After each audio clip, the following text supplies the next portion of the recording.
ఓం నమో వెంకటేశాయ. ఇంతకుముందు వీడియోలో స్వామి పుష్కరుని యొక్క మహత్యం వరాహ పురాణంలో ఏం చెప్పారో తెలుసుకున్నాం.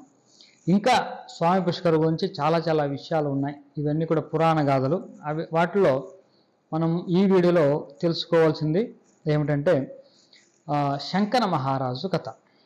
ఈయన పూర్వం కాంబోజ దేశాన్ని పాలించేవాడు.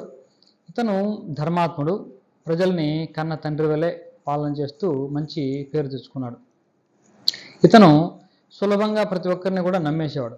అందువల్ల ఇతను తన చుట్టూ ఉన్నటువంటి మంత్రులను, ప్రజలను తేలిగ్గా నమ్మి ఇక శత్రురాజు లెక్క కుతంత్రాలతో ఈయన తన రాజ్యాన్ని పోగొట్టుకున్నాడు.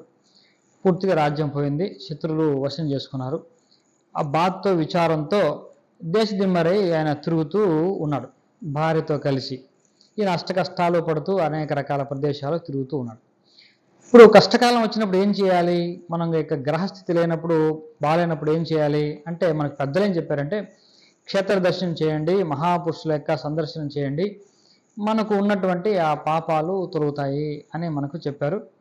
పాండవులు కూడా అలాగే చేశారు. సమయం బాగాలేనప్పుడు క్షేత్ర దర్శనం చేస్తూ మనం ఎంతో పుణ్యాన్ని సంపాదించుకోవాలి ఆ సమయంలో.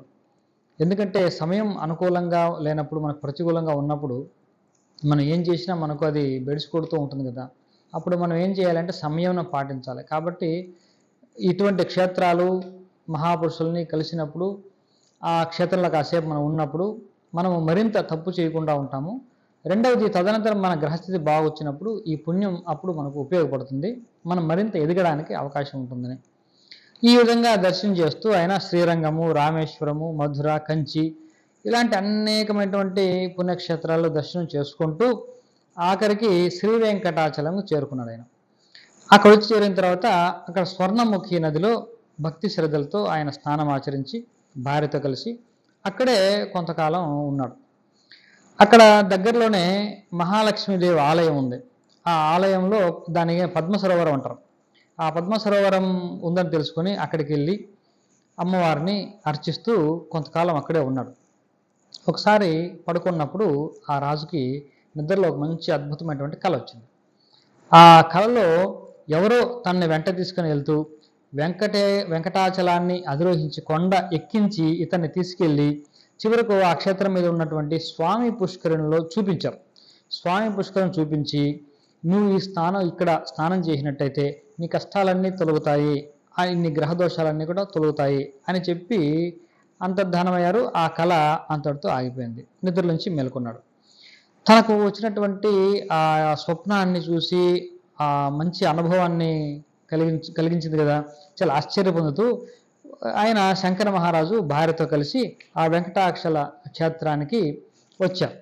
వచ్చి ఆ కళలో ఆ వ్యక్తి చూపించిన విధంగానే ఆ స్వామి పుష్కరిణి వద్దకు వచ్చి ప్రతిరోజు కూడా అక్కడ స్వామి పుష్కరిణిలో స్నానం చేస్తూ నిత్యం స్వామి పుష్కరిణిని సేవిస్తూ ఇలా సుమారు 6 నెలల పాటు అక్కడే ఉండి ఆయన ధ్యానము జపము అంతా చేసుకుంటూ ఉన్నాడు. ఒకానొక సమయంలో అద్భుతంగా అక్కడ సకల దేవతలు చూస్తుండగానే కోనేరు నుంచి మధ్యలో స్వామి పుష్కరిణి మధ్య భాగం నుంచి ఒక అద్భుతమైనటువంటి దివ్య విమానం ఆవిర్భవించింది. ఆ విమానం మీద శ్రీదేవి భూదేవి సమేతంగా శ్రీ మహావిష్ణువు దివ్యమైనటువంటి ఆభరణాలతో, సుగంధ మనోహరమైనటువంటి పుష్పాలతో అందరికీ దర్శనమిచ్చాడు. అక్కడ ఉన్నటువంటి దేవతలందరూ కూడా, ఋషులందరూ కూడా ఈ దివ్య దృశ్యాన్ని చూశారు. ఇతను కూడా, ఈ శంకర మహారాజు కూడా చూశారు. అప్పుడు స్వామివారు ఈ శంకర మహారాజుతో చెప్తున్నారు, నీకోసమే నేను ఈ దర్శనాన్ని ఇస్తున్నాను, కాబట్టి నేను అనుగ్రహించాను. నువ్వు మీ రాజ్యానికి వెళ్ళు, అప్రయత్నంగా నీకు రాజ్యం దొరుకుతుంది, ఇలా సేవించుకుంటూ ఉండు, నీకు ఈ యొక్క జీవనం అయిన తర్వాత, ఈ జీవితం గడిచిన తర్వాత నీకు మోక్షం కూడా లభిస్తుంది అని చెప్పి ఆ శంకర మహారాజును అనుగ్రహించి ఆశీర్వదించి స్వామివారు పుష్కరంలో అంతర్ధానమయ్యారు. కాబట్టి అదేవిధంగా శంకర మహారాజు ఆయన వచ్చాడు, తన రాజ్యానికి వచ్చాడు. అక్కడ అప్రయత్నంగానే ఇంకా రాజులందరూ కూడా ఇతని శక్తివంతుడని చెప్పి భయపడి తన రాజ్యాన్ని అతనికి వదిలిపెట్టి వెళ్ళిపోయారు. ఈయన రాజ్యాన్ని మళ్ళీ ధర్మపాలన కొనసాగిస్తూ తనువు చాలించి తర్వాత తదనంతరం మోక్షాన్ని కూడా పొందాడు.